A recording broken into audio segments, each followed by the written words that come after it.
I never thought my life would turn upside down so suddenly. For 17 years, I believed I had everything figured out, a loving husband, a beautiful daughter, and what I thought was an unshakable marriage. My name is Paloma, and this is the story of how I learned that sometimes the people closest to us can become strangers overnight. Back then, my life followed a comfortable routine. I worked as an accountant at a trading company, crunching numbers and balancing books. It wasn't the most exciting job, but I was good at it, and it helped provide for our family. My husband Mark was a sales representative for a large firm, which meant frequent business trips.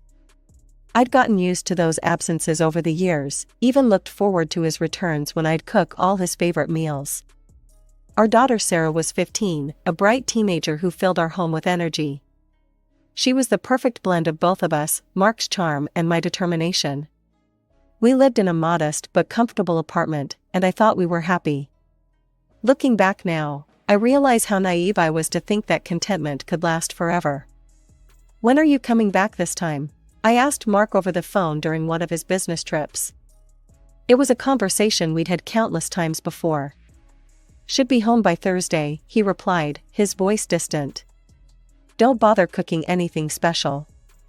That should have been my first clue. Mark had always loved my cooking, especially after being away. But lately, everything had changed subtly. He'd come home from his trips different, distracted, thoughtful, almost cold. When he'd walk through the door, instead of the warm embraces I was used to, he'd barely acknowledge the meals I'd prepared. "Are you okay?" I'd ask him repeatedly. "You seem different." "Just tired from work," he'd say, brushing off my concerns. "It's nothing." I blamed it on a midlife crisis. That's what everyone talked about, right? Men hitting their 40s and going through changes. I convinced myself it was temporary, that everything would return to normal if I just gave him time and space. Sarah noticed it too, but we both stayed quiet, hoping it would pass. "Mom, Dad seems weird lately," she mentioned one evening while we were doing dishes together. "He's just stressed with work, honey," I replied, believing my own lies. "These things happen in marriage sometimes. It'll get better." I focused on being the perfect wife, thinking that if I just tried harder, cooked better meals, kept the house more organized, everything would go back to how it was. But life has a way of shattering our illusions when we least expect it. I remember that ordinary Tuesday evening when everything changed. I had just gotten home from work and was checking my social media messages while sitting on the couch in our living room. A message from someone I didn't know. I almost ignored it, but something made me open it. "Hello, Paloma," the message read. "I think it's time we talked. I'm your husband's second wife." My hands trembled as I continued reading the message in our living room. Each word felt like a knife twisting deeper into my heart. "I've been seeing Mark for 3 years now," the message continued. "We have a beautiful son together, the child he always wanted. I'm young, beautiful, and I make him happy in ways you never could." I felt sick to my stomach, but I couldn't stop reading. Then came the screenshots, dozens of them. Messages between my husband and this woman, revealing the ugly truth about his feelings for me. "I can't stand looking at her anymore," Mark had written. "She's gotten so fat and ugly. Being in bed with her is like sleeping next to a log." Tears blurred my vision as I scrolled through more messages. "Her cooking makes me want to vomit. The whole house feels suffocating. If it wasn't for Sarah, I would have left years ago." The final message from this woman felt like the ultimate slap in the face. "If you have any pride left, Paloma, you'll let him go. He doesn't love you anymore. He hasn't for a long time." The room started spinning. I remember trying to stand up, but my legs wouldn't support me. The last thing I heard was my phone clattering to the floor before everything went black. I woke up to Sarah's worried face hovering over me. I was lying on the living room floor where I had collapsed. Mom, can you hear me?" Sarah's voice sounded distant. "I'm calling an ambulance." "No, honey, I'm fine," I tried to say, but the words came out slurred. "The paramedics came anyway." They checked my vitals while I sat on our living room couch, Sarah clutching my hand. That's when Mark walked in. "What happened?" he asked, and for a moment, I saw concern in his eyes. Then he saw my phone on the coffee table, still open to those messages. "Is it true?" I whispered, looking into his eyes. "All of it?" He didn't even try to deny it. His face hardened, and in that moment, I saw the stranger he'd become. "Yes," he said flatly. "I don't love you anymore, Paloma. I haven't for a long time. I want a divorce." Sarah gasped beside me, her grip on my hand tightening. The paramedics tactfully stepped into the kitchen, giving us space. "How could you do this to Mom?" Sarah's voice shook with anger. "How could you?" "I'm sorry you had to find out this way," was all he said before walking out of the room. The next few weeks passed in a blur. I filed for divorce, going through the motions like a zombie. Sarah was my rock through it all, choosing to stay with me, despite Mark's attempts to convince her otherwise. He agreed to pay alimony for her without argument, probably the only decent thing he did during that time. Time moved forward, as it always does. Before I knew it, Sarah was graduating from high school. Mark and I split the costs of her college education equally. It seemed like the only civil interaction we had left. We both wanted the best for our daughter, even if we couldn't stand being in the same room together. Sarah chose a college in another city, and at first everything seemed fine. She called me regularly, telling me about her classes, her new friends, and life in the dorms. I lived for those calls, clinging to each detail she shared about her new life. But gradually, the calls became less frequent. When I tried reaching out, I'd get short, clipped responses. "Sorry, Mom, I'm busy right now. Can't talk, got a study group. Maybe next week, okay?" Each excuse felt like a small punch to the gut, but I told myself she was just busy with college life. Until she stopped coming home altogether. "Why don't you visit anymore, sweetie?" I'd ask during our increasingly rare phone conversations. "Just swamped with schoolwork, Mom. You know how it is." One evening, feeling particularly lonely, I decided to check her social media page. At first, nothing seemed unusual, just typical college posts about classes and friends. Then I saw it. Among her friends list was a familiar face, Mark's wife, the woman who had destroyed my marriage. My hands shaking, I clicked on her profile. What I saw made my blood run cold. There were dozens of photos of Sarah with Mark, his wife, and their son. "Happy family photos. Finally reunited," read one caption. "Complete family time," said another. In every picture, Sarah was beaming, hugging her father and his new wife like they were one big happy family. I felt sick. All those excuses, all those missed visits, she'd been with them the whole time. I took screenshots of the photos and sent them to Sarah with trembling fingers. Then I called her, my heart pounding. She answered on the third ring.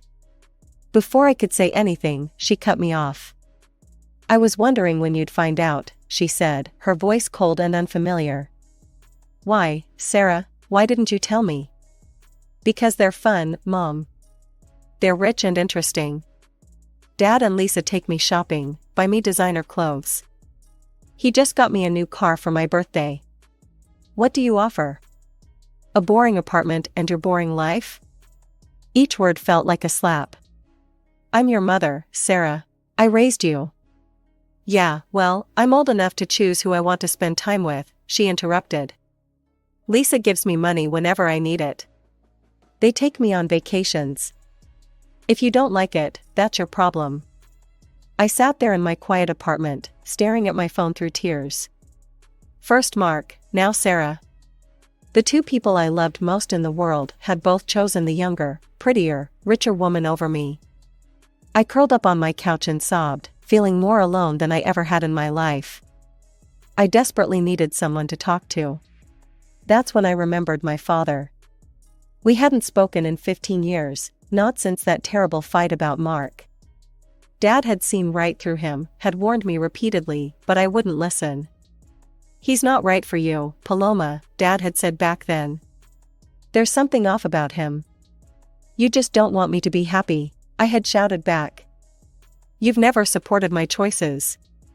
Those were the last words we'd exchanged before I stormed out of his house, choosing Mark over my father. Now, the irony of it all made me laugh bitterly. Dad had been right all along. With trembling fingers, I dialed his number, half expecting it to be disconnected after all these years. "Hello?" His voice hadn't changed at all. "Dad?" My voice cracked. "It's Paloma. I was wondering if we could talk?" "Come over right now," he said without hesitation. "I'll text you the gate code." "Gate code?" I wondered as I drove to my childhood home. But nothing could have prepared me for what I found. The modest house I grew up in had been transformed into a stunning estate. A security gate guarded the entrance, and the house itself had been completely renovated, at least triple its original size. Dad was waiting at the door, his hair grayer than I remembered, but his eyes just as kind. "Welcome home, sweetheart." "Dad, what, how?" I gestured at the house. He grinned proudly. "A lot can happen in 15 years. Come inside, I'll explain everything." Over coffee in what used to be our simple kitchen, now a gourmet masterpiece, Dad told me how he'd built a real estate empire from scratch. "I own about 30 properties in the city now," he said casually. "Both residential and commercial. Turns out your old man had a knack for business after all." Then it was my turn. I told him everything, about Mark's betrayal, his new wife and son, and finally, about Sarah's rejection. By the end, I was sobbing in his arms like a little girl. "I'm so sorry, Dad," I whispered. "You were right about Mark. I should have listened." "I forgave you long ago, sweetheart," he stroked my hair. "I'm just glad you're home now." After that day, I started visiting Dad regularly. It felt like making up for lost time. We talked about everything, his business, my life, our shared regrets. One evening, as we sat on his terrace overlooking the city, he made an unexpected proposal. "Come work for me," he said. "I need a good accountant for my company, someone I can trust. Someone who can learn the business from the ground up." "Dad, I don't know anything about real estate." "I'll teach you. You're smart, Paloma. You always have been. And maybe," he paused, "maybe it'll help take your mind off everything else." He was right. Learning the real estate business was exactly what I needed. Dad started teaching me everything: property valuation, contract negotiations, market analysis. For the first time in years, I felt truly excited about something. The numbers made sense to me, and the business strategies challenged my mind in ways my old accounting job never had. 3 years passed quickly as I immersed myself in learning the real estate business. I still checked Sarah's social media occasionally. That's how I learned she was graduating from college. There was no invitation for me to attend the ceremony. Instead, I received a brief message. "Don't come to graduation. Lisa says it would make her uncomfortable." The words stung, but they no longer surprised me. My daughter had made her choice clear: she wanted her father's new family, not me. The photos from her graduation showed her beaming between Mark and Lisa, her half-brother perched on Mark's shoulders. The perfect family portrait, complete without me. One evening, Dad invited me over for dinner. Something felt different. He was quieter than usual, more serious. After we finished eating, he led me to his study. "Sit down, sweetheart," he said, lowering himself carefully into his leather chair. "There's something I need to tell you." My heart clenched at his tone. "What is it, Dad?" "I've been sick for a while now," he said quietly. "Cancer. I've been fighting it for 3 years, but..." He shook his head slowly. "The doctors say I don't have much time left." The world seemed to tilt on its axis. "Why didn't you tell me sooner?" "Because I had work to do," he smiled sadly. "I needed to prepare you to take over the business.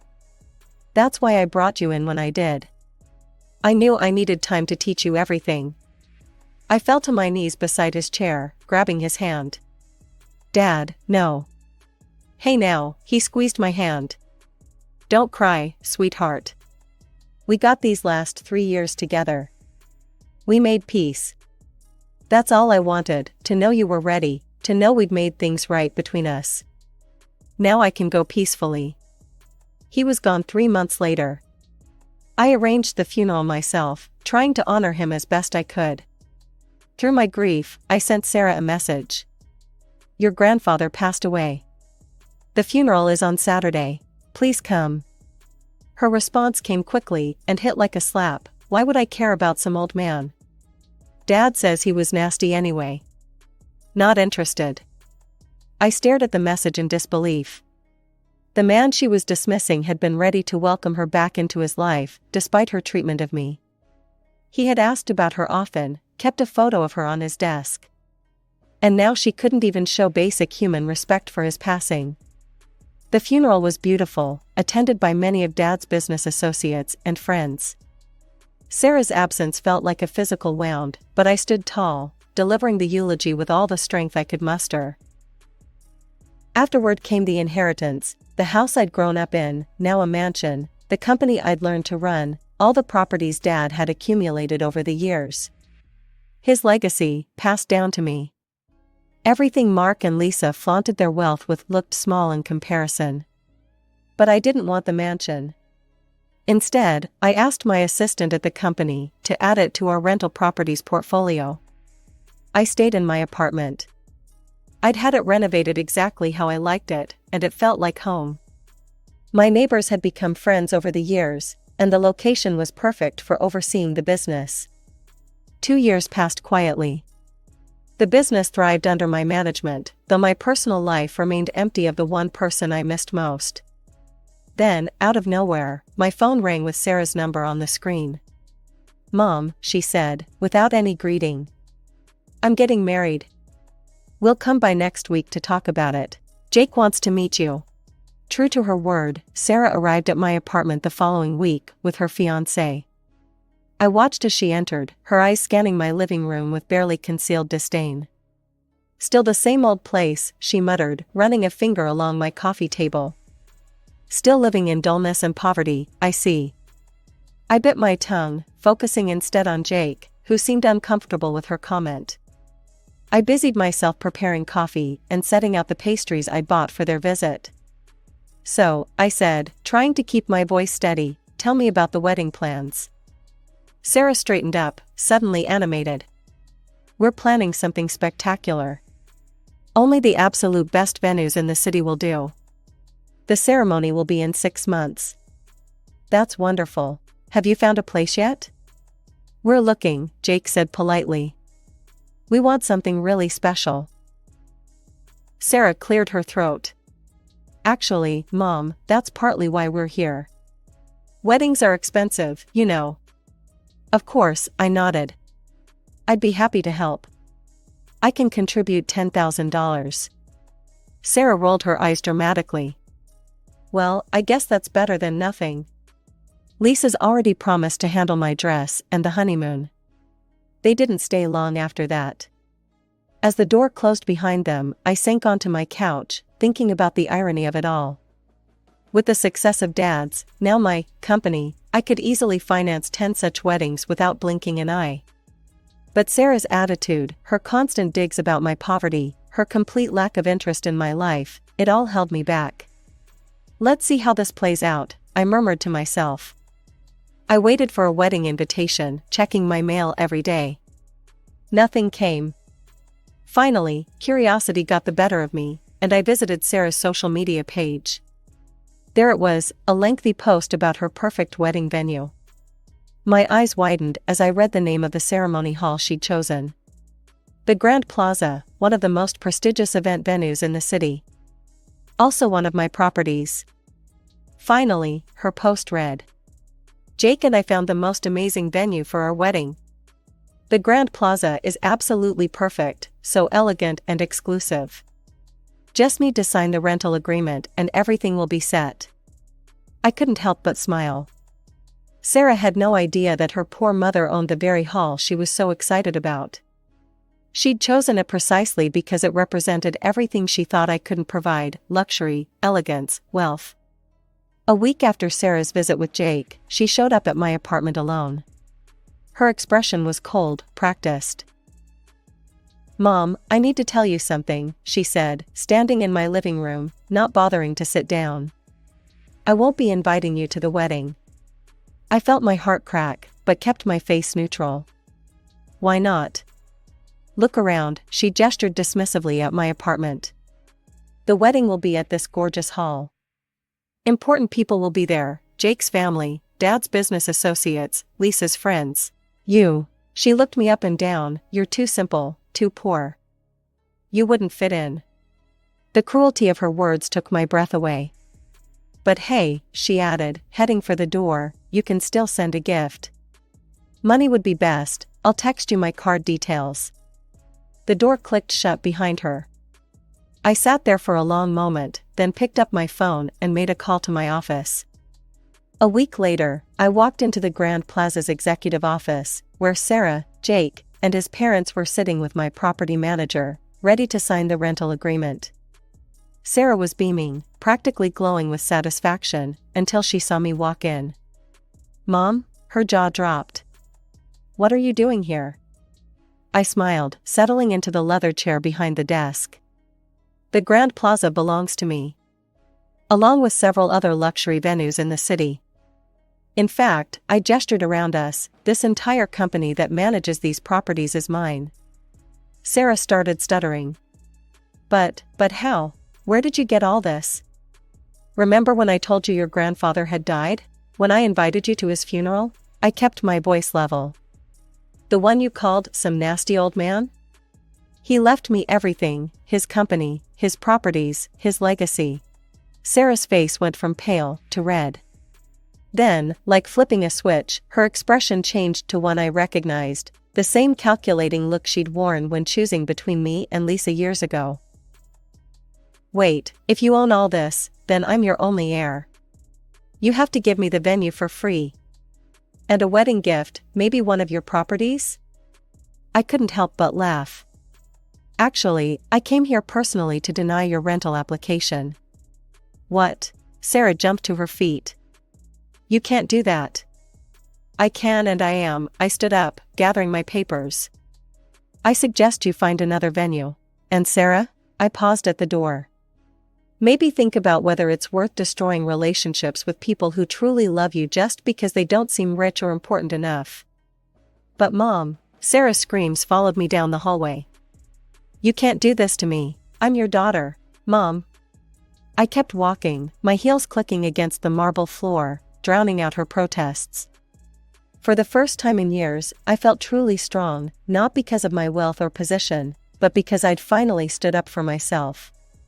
3 days after my confrontation with Sarah at the Grand Plaza, a gold-embossed envelope arrived in my mail.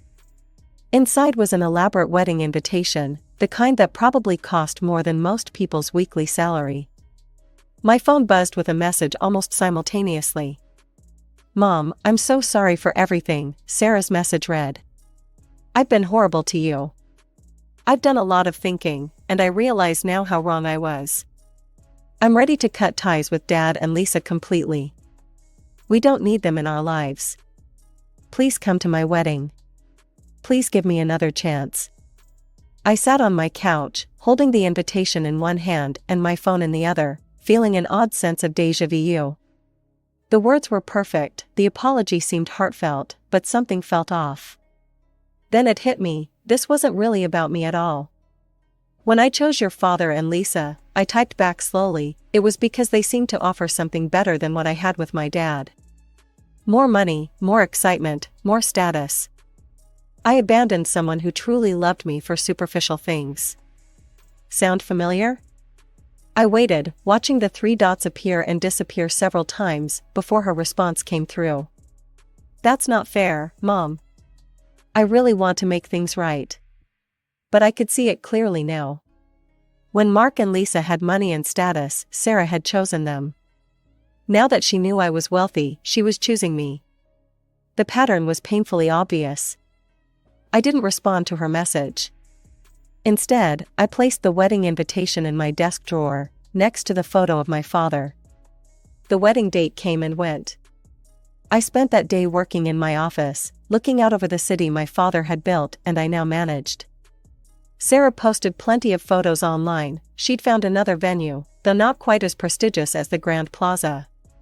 She looked beautiful in her white dress, but her smile seemed forced.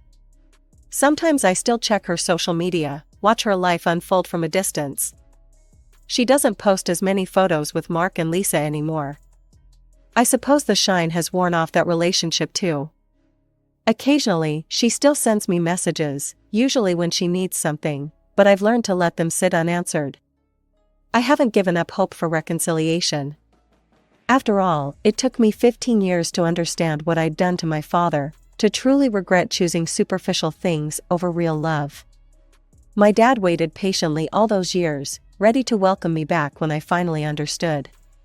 Maybe that's my role now, to wait, to be ready if Sarah ever truly understands the difference between loving someone for who they are and loving them for what they can give you. Until then, I'll keep running the company Dad left me, living in my comfortable but modest apartment, and leaving the door open for the day when Sarah might come back, not because I'm rich or poor, but because I'm her mother,